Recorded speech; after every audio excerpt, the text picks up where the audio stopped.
దావీదు రాజుగా అభిషేకించబడ్డాడు రాజుగా. అయితే ఏం జరిగిందంటే, ఇప్పుడు రాజు ప్రజెంట్ మనం చెప్పుకుంటున్న దాంట్లో రాజు సౌలు. ఒకసారి యుద్ధం వచ్చిందంట. ఇప్పుడు ఎక్కడున్నా వాళ్ళు ఏ దేశంలో ఉన్నారు? ఏ దేశంలో జరుగుతుంది ఇదంతా? ఐగుప్తులో జరుగుతుందా?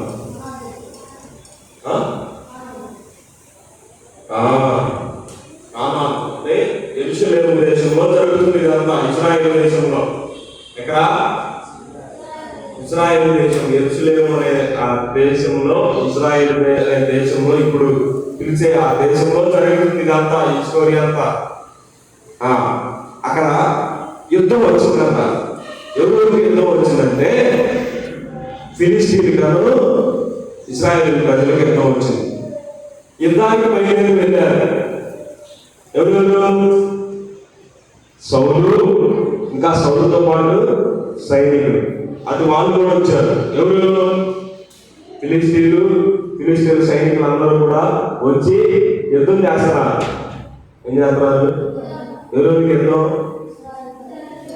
ఇశ్రాయేలు గారు ఫిలిష్తీయులకి యుద్ధం జరుగుతుంది. ఎక్కడ జరుగుతుంది? ఇశ్రాయేల్ దేశంలో జరుగుతుంది. ఇప్పుడు ఇశ్రాయేల్ దేశం అక్కడ జరుగుతుంది. యుద్ధం జరుగుతూ ఉంది. అప్పుడు జరుగుతూ ఉంటే ఇప్పుడు ఎవరు గెలవాలి? ఎందుకని? ఇశ్రాయేలీలు దేవుని పిల్లలు, ఆ ఫిలిష్తీయులు అన్యులు అన్నమాట. విగ్రహారాధన చేసేటటువంటి వారు, దేవునికి ఇష్టం లేనటువంటి వారు. అంటే విగ్రహారాధికులు, విగ్రహారాధన చేసి దేవునికి ఇష్టం లేకుండా అయిపోయారు. ఇప్పుడు ఇశ్రాయేలీలు గెలవాలి. కానీ ఇక్కడ ఏం జరిగిందంటే, దేవుడు ఇశ్రాయేలీయుల్ని గెలిపించలా. ఇశ్రాయేలీయులు సైనికులు అందరూ కూడా కొంచెంగా చచ్చిపోతున్నారు. అందరూ చనిపోతా ఉన్నారు. అలా చనిపోతా ఉంటే యుద్ధం వాళ్ళే గెలిచేటట్లు ఉన్నారు. ఫిలిష్తీయులే గెలిచేటట్లు ఉన్నారు. అలా గెలుస్తూ ఉంటే ఇంకా సౌలుకి అర్థమైపోయింది, వాళ్ళే గెలిచేటట్లున్నారు యుద్ధం అని చెప్పేసి వాళ్ళు నా దగ్గరకు వస్తున్నారు సైనికులు అని చెప్పేసి ఒక సైనికుడు పిలిచి, నీ కత్తితో నన్ను చంపేసే అన్నాడు. ఏమన్నాడు?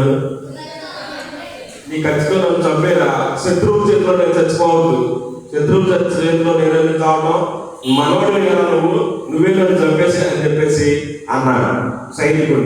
అంటే ఆ సైనికుడేమో, అయ్యా నువ్వు మా రాజువి,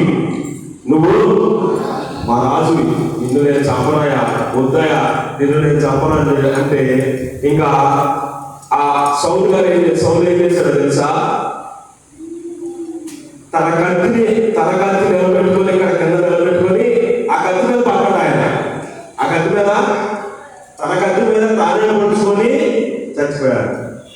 తన కత్తి మీద తానే పొడుచుకొని తానే పడి చనిపోయాడు అన్నమాట. ఇంకా తర్వాత యుద్ధంలో యోనాతాను కూడా చనిపోయాడంట. యోనాతాను ఎవరు తెలుసా మీకు? ఎవరు యోనాతాను? ఎవరు? సౌలు కొడుకు. ఇంకా దావీదు యోనాతాను ఇద్దరు ప్రాణ స్నేహితులు అన్నమాట. అలాంటి యోనాతాను కూడా ఆ యుద్ధంలో చనిపోయారు. చనిపోతే ఆ యుద్ధంలో ఒక సైనికుడు తప్పించుకొని పారిపోతా ఉన్నాడు. ఆ యుద్ధంలో ఒక సైనికుడు తప్పించుకొని పారిపోయి తప్పించుకొని వెళ్ళిపోయి దావీదు దగ్గరికి వెళ్ళాడంట. ఎవరి దగ్గరికి?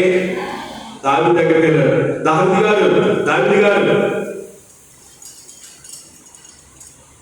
అక్కడ ఫిలిష్తీయుల కన్నా ఇశ్రాయేలుకి యుద్ధం జరుగుతుంది. అవునా? ఎవరు గెలిచారు? ఏం జరుగుతుంది యుద్ధంలో? అయ్యారు ఫిలిష్తీయులందరూ గెలిచేటట్టున్నారు. సైనికులందరినీ చంపేశారు. ఇంకా సౌలు గారు కూడా చచ్చిపోయారు అయ్యారు. అవునా? ఇంకా యోనాతాను కూడా చచ్చిపోయాడు అయ్యారు అని చెప్పేసి ఆ సైనికుడు వచ్చి చెప్పాడంట. దావీదుకి చెప్తే దావీదుకి చాలా దుఃఖపడ్డాడంట, బాధపడ్డాడంట. ఎందుకు ఇలా జరిగింది అని చెప్పేసి ఒక పాట కూడా రాసుకున్నాడంట. చాలా బాధపడ్డాడంట. ఇంకా కొన్ని దినాలైన తర్వాత ఇప్పుడు ఇశ్రాయేలు ప్రజలకి రాజు లేడు. ఎవరు లేరు? రాజు లేడు. ఇక సమూయేలు ఏం చేశాడంటే అభిషేకించాడుగా. ఇప్పుడు నెక్స్ట్ రాజు దావీదు రాజు అయ్యాడనమాట. ఇక ఒక రాజభవనం ఉంది, రాజా భవనం ఉంది ఆ ఊరిలో. ఏ ఊరది? దేశం ఏ దేశం అది?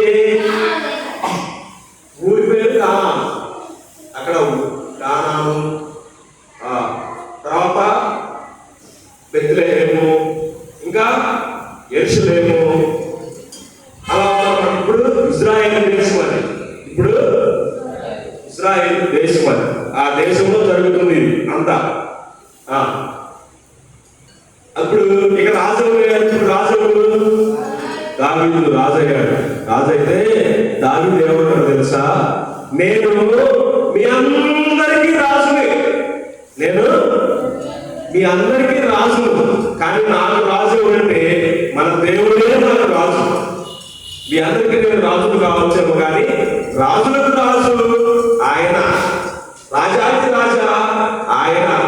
ఆయన చెప్పినట్లే నేను చేస్తాను అని చెప్పేసి అక్కడ ఉన్న ప్రజలందరికీ కూడా, ఆ దేశ ప్రజలందరికీ చెప్పాడన్నమాట. అర్థమైందా? దేవుడు ప్రతి ఒక్కరిని కూడా ప్రేమిస్తాడు. దేవుడు ఏం చేస్తాడు? ప్రతి ఒక్కరిని కూడా ప్రేమిస్తాడు. దేవుడు నిన్ను ప్రేమిస్తున్నాడు, నన్ను ప్రేమిస్తున్నాడు, మనందరినీ ప్రతి ఒక్కరిని కూడా దేవుడు ప్రేమిస్తా ఉంటాడు. మనకన్నా కూడా ఆయనే ఎక్కువగా మనల్ని ప్రేమిస్తా ఉంటాడు అన్నమాట. అర్థమైందా? అర్థమైపోయిందా? పోయిందా?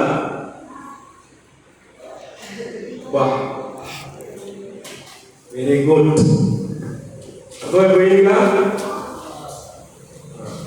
ఇంకా ఏం చెప్పాడంటే దావీదుకి, దావీదు నీకు పెళ్ళయింది, నీకు పిల్లలు పుడతారు, ఆ పిల్లలు మళ్ళీ పిల్లలు పుడతారు, నీ వంశం అభివృద్ధి చెందింది, ఇంకా వాళ్ళకి పిల్లలు పుట్టి నీ వంశంలో నుంచి యేసుక్రీస్తు ప్రభువారు పుడతాడు, లోకరక్షకుడు పుడతాడు అని చెప్పాడు.